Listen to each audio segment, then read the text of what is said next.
May number 2 sa aking listahan. Oh my gosh. Hindi ko alam kung ina number 1 ko siya or ina number 2. Ah, diba? Nagtaka kayo kung sino to. Sino pa ba? My God! Gusto ko siyang i-number 1. Kasi oh my gosh. May number 2 sa aking listahan. Bulacan. Chelsea Manalo.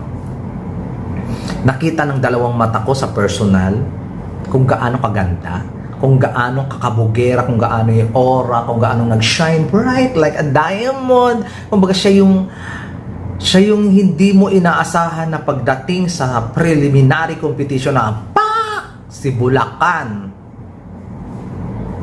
Si Bulacan, grabe.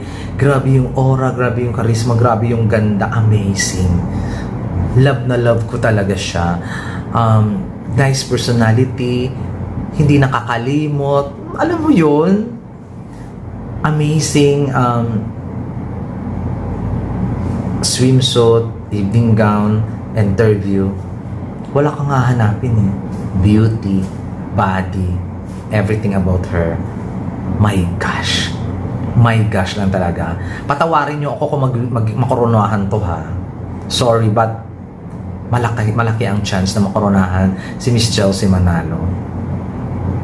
Promise.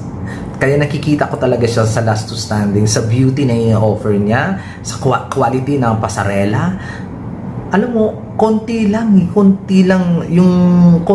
talagang lalaban talaga siya ng bonggang-bongga. At naniniwala talaga ako sa kanya, sa journey niya.